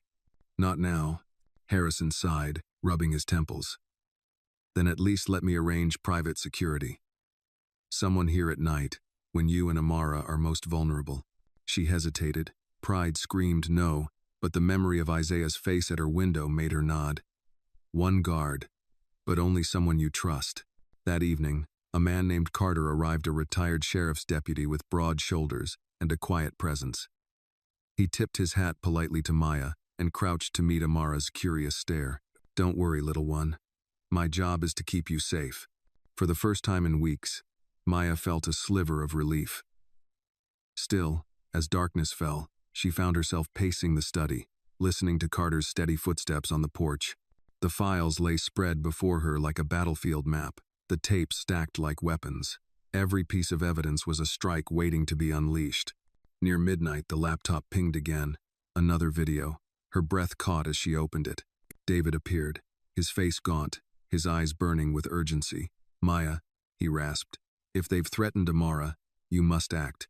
Don't wait for the court. Don't wait for the law. Shine the light. Expose them before they can touch her. I wanted to shield you from this, but I see now I was wrong. You were always stronger than I knew." His voice cracked, a father's plea in his final hours. "Protect her, Maya. Protect our daughter. That's all that matters." The screen went black. Maya sat trembling, tears streaking her cheeks, but her spine straightened. The time for hesitation was gone. Tomorrow, she would bring the first tape, the one labeled Isaiah divided by land deal, to the sheriff's office. Let the law see. Let the community know. If the Sterlings wanted war, she would drag them into daylight.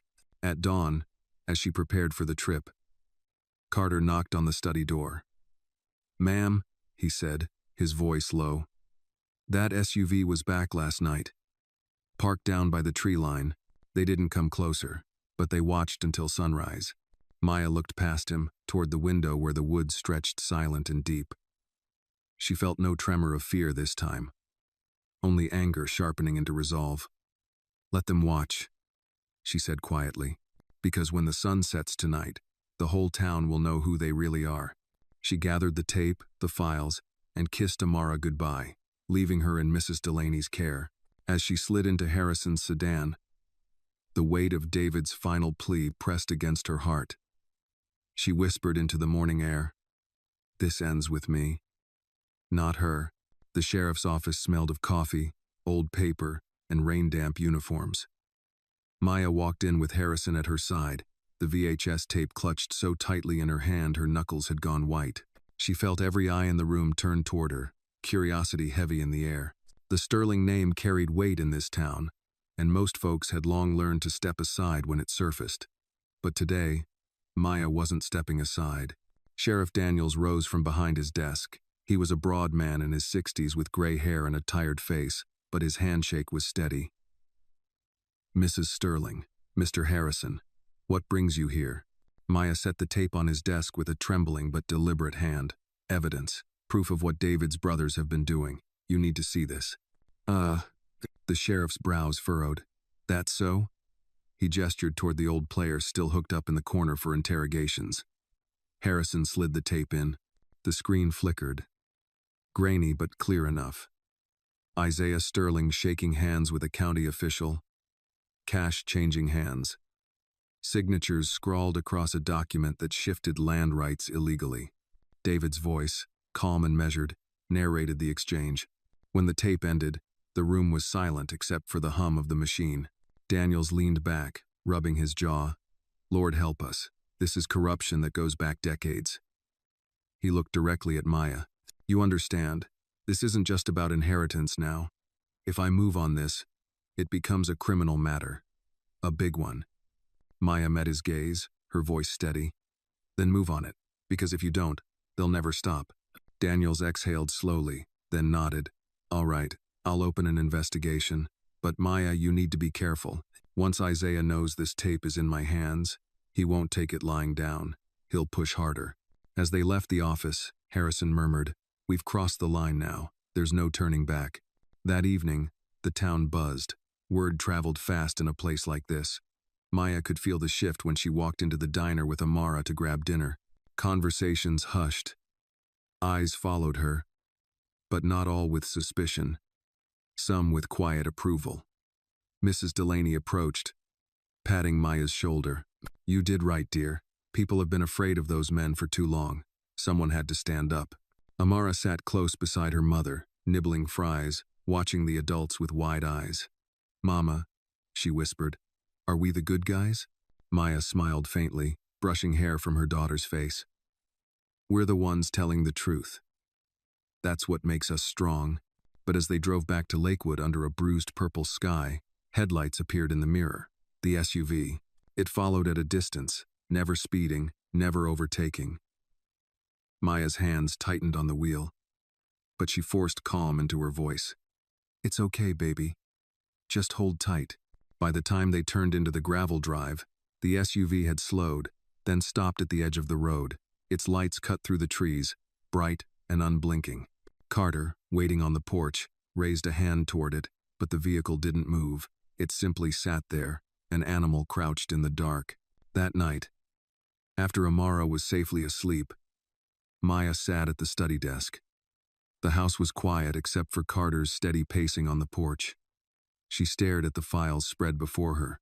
Exposing Isaiah was only the beginning. There were still Marcus's shell companies, Elijah's forged contracts, a dozen sins David had recorded. She could bring them all into the light, but each strike would provoke another. At midnight, the laptop pinged. Another video. Her heart clenched as she opened it. David appeared, pale and weak, but his eyes burned with urgency. "Maya, if you've brought the evidence forward, then you've already set fire to everything they built. They'll come harder now. They'll try to scare you into silence. But remember, fear is their only weapon. And the truth, once spoken aloud, cannot be buried again." His voice broke, softer now. "You're carrying more than I ever wanted you to, but I knew if anyone could, it was you. Tell Amara I love her. Tell her I believe in both of you." The screen went black. Maya sat still, tears running unchecked down her face. For the first time, David's voice had sounded final, as if he knew it would be the last message she would see. She wiped her eyes and whispered into the empty room, "I'll finish this, David. I swear it." Out the window, the SUV still sat at the road's edge, its lights glaring against the trees. Watching, waiting. And Maya knew the storm was about to break wide open. The SUV was gone when dawn broke, but its absence only deepened Maya's unease. The silence outside Lakewood was heavy, too still, as though the woods themselves were holding their breath. She moved through the kitchen with mechanical focus, coffee for herself, oatmeal for Amara, her every motion tight, her ears straining for the sound of tires on gravel. Amara sat at the table, her rabbit tucked beneath her chin. "Mama," she whispered. "I had a dream," Daddy said. "We're almost safe." Ja. Maya's hand stilled on the spoon. She crouched, brushing hair from her daughter's forehead. Maybe that dream was Daddy's way of telling you to be brave a little longer. By mid-morning, Harrison arrived with a grim look. He carried newspapers, the headlines bold. Local sheriff opens investigation into Sterling family. The article detailed the tape Maya had given Daniels, Isaiah's land scandal, now ink on paper for the whole county to see. Maya scanned the words, her pulse racing. For the first time, the fight wasn't in shadows. It was public. "They'll know you did this," Harrison said. "They won't care that David left the evidence. They'll see you as the hand that swung the blade." "I don't care," Maya replied, her voice steady. "Let them know." But when evening fell, retaliation came. Carter was on the porch when a rock crashed through the front window, shattering glass across the living room floor. Maya screamed and pulled Amara into her arms as Carter rushed outside. Tires squealed down the road, the SUV vanishing into the night before he could catch sight of a license plate. Maya held her daughter tight, her voice shaking but fierce.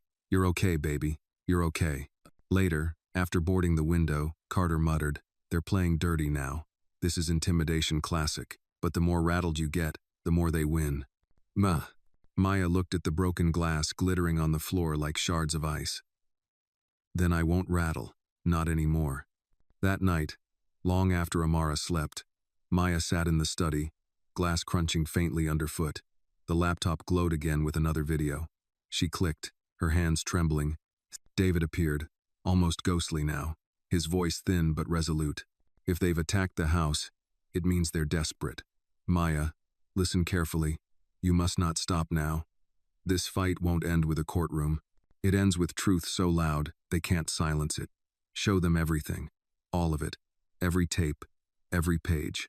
Expose them until the whole world knows." His eyes softened, sorrow and love mingling in his gaze. "I'm sorry I didn't tell you sooner. I thought I was protecting you.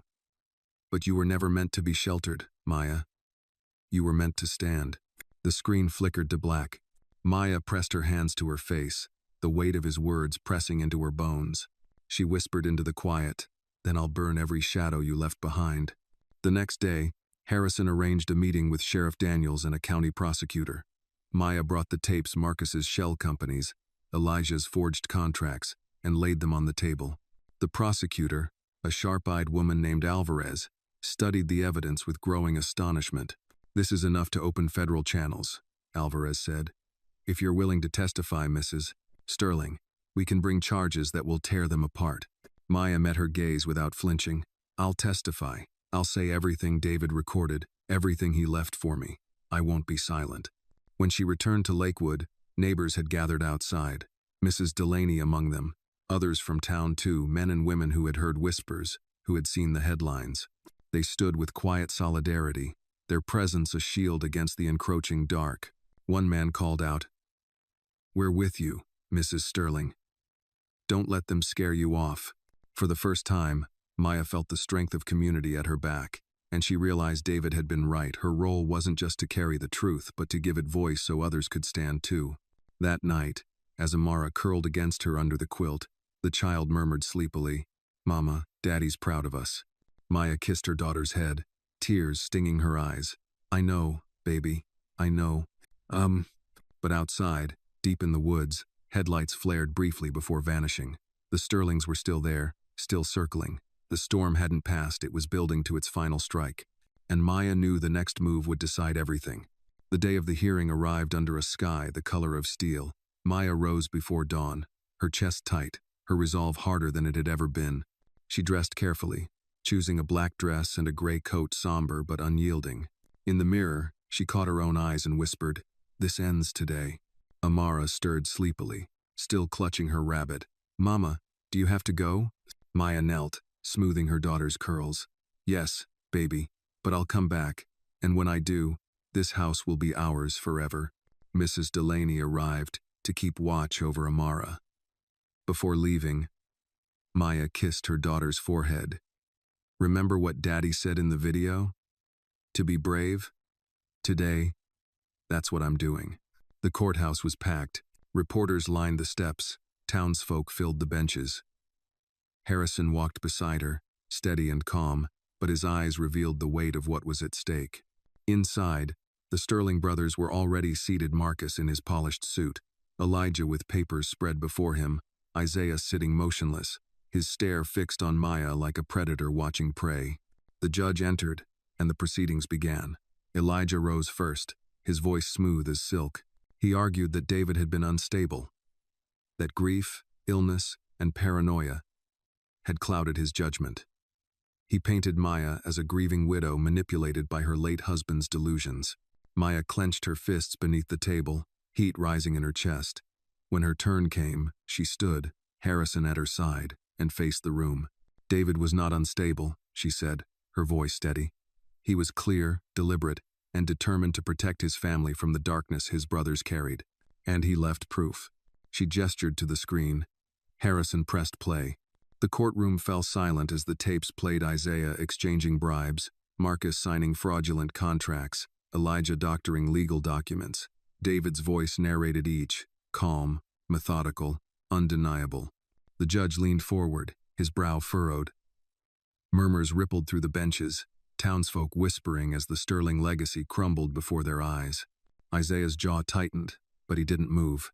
Marcus shifted in his seat, his charm cracked. Elijah scribbled furiously, but his words faltered when he rose again. These recordings, they could be fabricated. Enough, the judge snapped. This evidence is overwhelming. Combined with the testimony of Dr. Nelson regarding David's mental state, I find no reason to doubt his capacity at the time of his will. The Lakewood estate remains the rightful property of Mrs. Maya Sterling. The gavel struck, final, irrevocable. Relief washed over Maya, but it was laced with fear. She knew the brothers wouldn't accept defeat so easily. As the courtroom emptied, Isaiah stood, his eyes locking on hers. He leaned just enough to whisper as he passed, "This isn't over." But when she stepped outside, the town was waiting. Neighbors stood gathered, their presence a shield. "Mrs." Delaney raised her voice. "You're not alone, Maya, not anymore." Applause followed, steady and growing. For the first time, the Sterling's shadow seemed smaller. That evening, back at Lakewood, Maya sat on the porch with Amara curled in her lap. Carter paced nearby, but his posture was looser now, as if the weight had shifted. Fireflies lit the dusk, and the air smelled of wet pine. Amara tilted her head back. "Mama, are the bad men gone?" Maya kissed her daughter's hair, her voice soft but fierce. "They'll keep trying, baby. But now everyone sees them for what they are, and we're not afraid anymore." Later, alone in the study, she opened the laptop one last time. No new video appeared. David's messages had ended. She stared at the black screen, tears slipping down her cheeks, and whispered, "I did it, David. For you. For us." Outside, the night was quiet. No SUV idled at the road. No notes waited on the porch. The battle wasn't truly over. Men like the Sterlings never surrendered easily, but Maya had claimed victory where it mattered most. She had secured her daughter's future, broken the silence of corruption, and stood unbroken. As the house settled into stillness, she blew out the lamp and climbed the stairs. In the dark, her steps were lighter than they had been in months. For the first time since David's death, she allowed herself to believe they were safe. The story of Maya William is not only about a widow defending her home, but about the power of truth when faced with intimidation and fear. It shows that silence only protects corruption, while courage, though costly, can break the grip of injustice. Maya's fight reminds us that love for family can transform grief into strength, and that standing firm in truth is the greatest legacy we can leave for the next generation.